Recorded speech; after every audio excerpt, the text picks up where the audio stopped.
Hi guys, and welcome to my channel of an everyday life of an Aspie. If you're new, I'm Aspie. I'm all about creating mental health and awareness and sharing my life stories with autism and mental health, and taking you all on a journey with me when I'm able to show you what my life is about with autism and mental health, along with tips and advice and many others in between. So if you're into any of this, feel free to smash the subscribe button on the bottom right hand corner and turn on the notification bell so you don't miss any future videos, because I usually post 3 days a week, Monday, Wednesday, Friday, but that may subject to change. Just keep an eye down on my social medias where I usually tend to post any updates when I'm out and about. So the very first question is, as it reads in the title, is grief is the same as depression? Grief and depression share similar symptoms, but each has distinct experiences in between each one, and making the distinction really important for several reasons. And in saying this also basically that, we need to realise that grief and depression are two different things in some ways as well, with different traits or characteristics that presents in a person.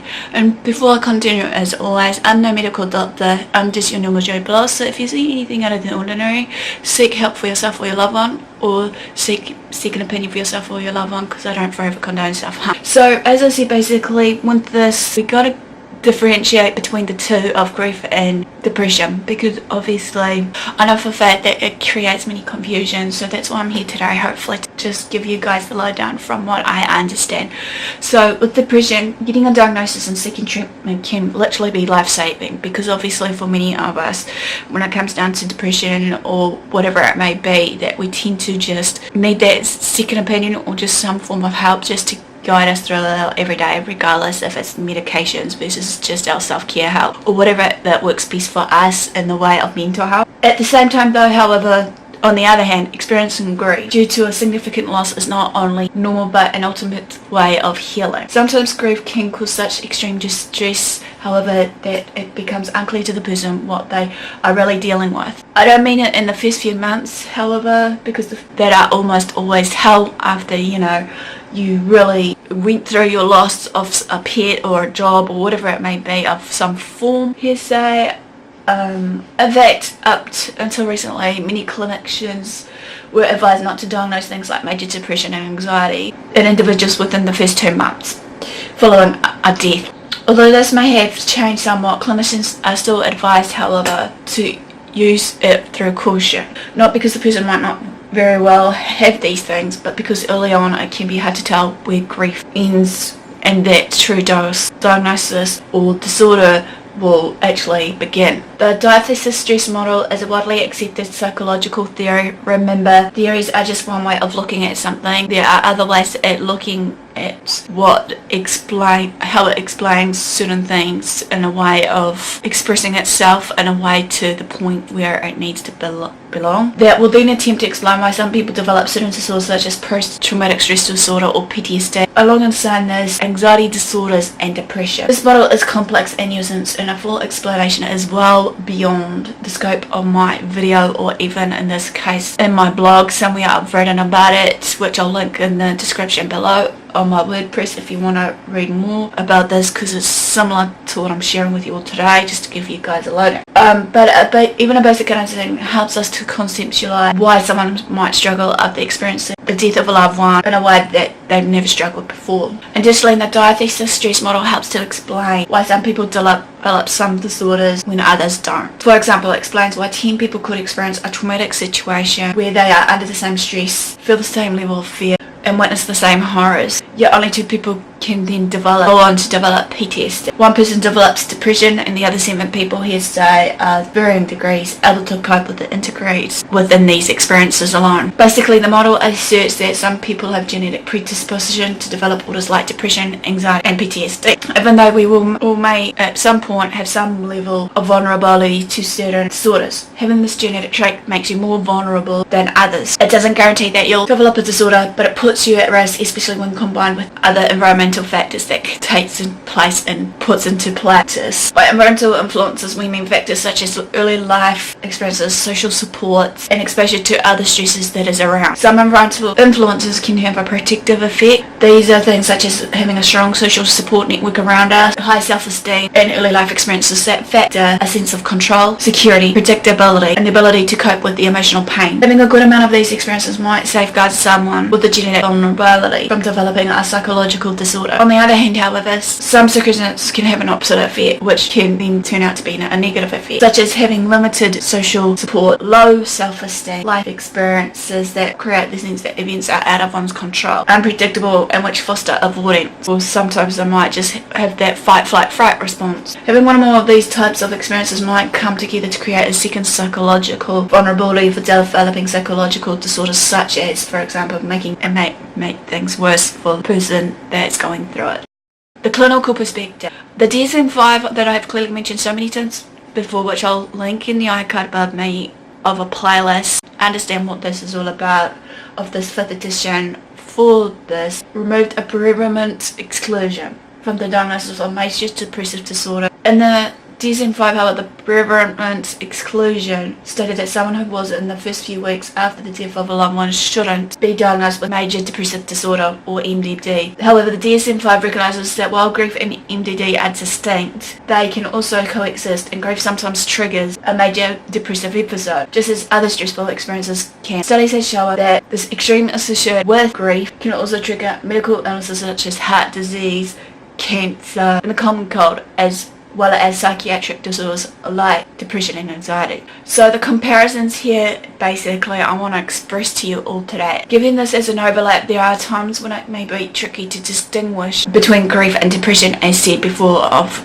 clinically diagnosing the patient or the person that is experiencing these two things. A better understanding of these differences and similarities may help, or can help, which I hope today will for any of you that are watching. So, under the similarities I've written here, grief have several symptoms in common with symptoms of major depressive disorder, which will include the following: an intense sadness, insomnia, poor appetite, and white light. Grief can also develop into complicated grief, which, unlike uncomplicated grief, doesn't seem to dissipate with time and can look a lot like depression for someone. Symptoms of complicated or chronic grief may include, again before we continue, I'll be talking about the differences of grief to hopefully see if there's any similarities or differences or what it means and everything, hopefully in one of my video series. So if you're wanting to know more, stay tuned for that. So as mentioned, the symptoms for chronic or extreme or complicated grief, as I mentioned, may include the following: intense sadness, anger, irritability, difficulty accepting that whatever caused the grief has really occurred, excessive focus on the episode of grief or avoidance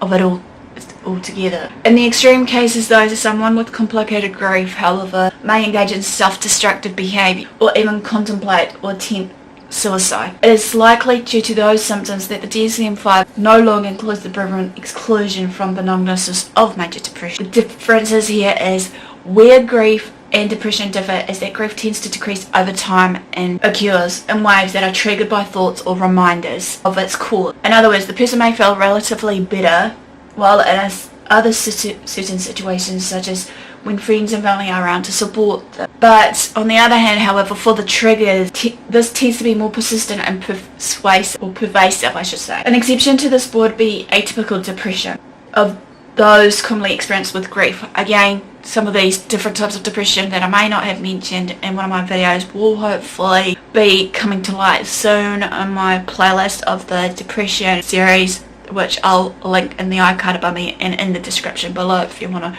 look into the different things I've done there. Feel free to do so after this video, or you can pause the video now, see if there's anything that takes your fancy to watch. So, as I said before, an exception to this would be atypical depression, right, in which positive events can bring improvement in the mood.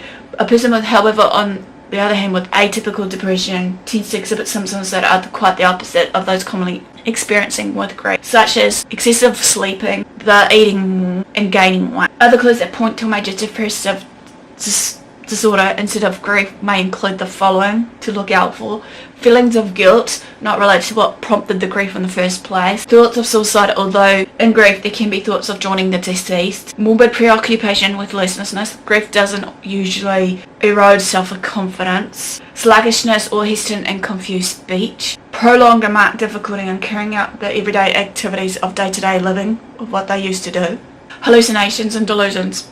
However, some people experiencing grief may have the sensation of seeing or hearing things also, just to bear in mind. Despite having genetic and psychological vulnerabilities, a person still might not develop depression, anxiety or PTSD, just to make it clear for you guys, unless something happens to trigger this form of behaviours mentioned. This is where the stress in the diathesis-stress model comes in. Stresses might include a whole slew of experiences, but most relevant to our conversation is, you guessed it, the death of a loved one or significant other, or the significant loss in this case. This might explain why those who never had major depression, debilitating anxiety or substance use disorder before the death of a loved one might all of a sudden find themselves unable to get out of bed, obsessively worrying, panicking or in the throes of addiction afterwards. As I said earlier, sometimes it's hard to see where grief ends and a true disorder begins to end this. No. In fact, there is even a popular school of thought that says grief sometimes is a disorder in and of itself. What the diathesis-stress model helps us to understand in general is that sometimes the events surrounding the death of a loved one could lead to both grief and psychological disorders such as PTSD, depression or anxiety disorders simultaneously. As a keynote, also just to remember, it's important to remember this: grief can result in normal responses that feel completely foreign and distressing to the person who's experiencing them at that very moment of time. What feels abnormal to you may not feel abnormal to them. It may be just a result of the intense emotions and stress associated with the death of someone you love. That being said, if you're experiencing emotions, behaviours and thoughts which are distressing and limiting your ability to engage in your daily activities or function for a prolonged amount of time, it never hurts to talk to a mental health professional or what have you. Again, preferably maybe a licensed clinician in training in grief and bereavement section. So this quickly ends my video. I hope you enjoyed this. Smash like if you did, comment below. Feel free to share these videos around. Don't forget that I have got a merch store that I'm trying to hopefully add a bit more style designs in the next 2 months or so to hopefully help with extra funding, along with the crowdfunding page of basically the Patreon account. For those of you who are new today, Patreon is like a subsidy account for us creators, be it music creators, content creators that are doing mental health or water form. It is that they're using as a form of the platform on YouTube, Twitch, or wherever else they may likely to fly about. Basically a bit about giving back to you guys when you do support. So if you feel to donate to me, big or small, no pressure basically, but it'd be much appreciated if you did. But hey, this will cover my cost of my rent, the travel when I do some more traveling with Aspie series, or just traveling in general, as well as maybe better recording equipment, so to speak, with the camera setup and whatnot, so that I'm not solely relying on my phone and many other parts that were thing. And in saying this, with the Patreon account, basically you'll see that I've been trying to do some benefits and ties for you to give back to you as a thank you for, you know, journeying with me, even though some of it will be maybe for free, some of it, you know, maybe need out of my pocket to send you guys certain stuff, be it if it may be if you do donate to a certain amount, merch of your choice, versus basically maybe if I can afford to print out a copy of my book that I did 3 years ago, if you're interested in reading my life story more there. And I'm saying this also just to let you guys know lowdown that I've got some projects in the works that I'm still hoping that if anyone wants to participate for project number 1 of the Journey Through the Mind series that you may have seen, Lydia, who was the first participant from Life with Lydia, basically sharing her life story. So I'm hoping to do short blurts of documentary style stories basically based on this. And in saying this, basically if you want to be on the bandwagon in any way for that, feel free to comment below. As well as saying this, the second project of it was supposed to be an icebreaker for you guys, just to answer a series of questions. And if you do decide to come back for the second part of that Journey Through the Mind series to be a more depth storyline, please feel free, because I'm hoping later today, if all goes to plan, and I'm hoping to maybe get someone on the side to maybe animate them or what have you. And I'm saying this also, if you've seen some of my other videos, be it through my, you know, poetry, my baking with Aspie and everything else, please let me know what you would see more of, because at this point of time it's all about giving back to you guys regardless, but I know I should be focusing solely on mental health and awareness and acceptance and inclusion as an advocate, but I would like to try and bring in some mixture of things so I don't, you know, bore you guys, so that you can just, instead of getting to know me, maybe getting to know others that were interested in coming into play. And then there's also just a heads up, basically, I was hoping in the works later today to do a second part of my book that I did based on my life of an Aspie, looking through the life of Asperger's syndrome or something along those. I'll link the link in the description below based on that as well, so that if any one of you that are maybe autistic and are from the autistic community groups and you're interested in participating, let me know, so that maybe we can get the ball rolling and get the short stories done and up as well as a third part of my book series, because I'm still thinking that there are certain topics I may have not touched base on from the first part of my book of the journey through life with Asperger's syndrome of mine.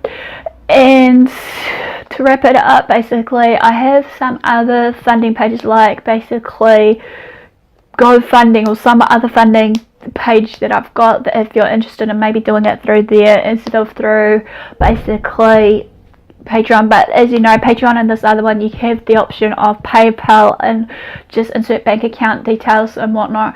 And then there's also, I'm trying to keep my blog up to date so I can create it as a website hopefully as of before next year, because that's my main goal. I'm still looking for someone who is willing to actually maybe help me design it from WordPress, to actually put this web address in and stuff and tidy it up, so that we can actually put other bits and pieces in that you may want to see on there, so to speak, if you've seen it, sort of thing. You know, hopefully you're enjoying some of the read-ups of what I write, even though it's similar to what I share with you guys of certain videos I may have put out, sort of thing. So it's easier for you guys when you come onto my WordPress site, that if you're a visual person instead of like a reader person, some of it is similar, but it should hopefully have some bits and pieces. And also in saying this, I'm at this point of time been away for a few times too because of the subtitling I'm doing. But hopefully you enjoyed this video, and do what you love what you do. Until next time, I'll see you again soon. Ciao for now.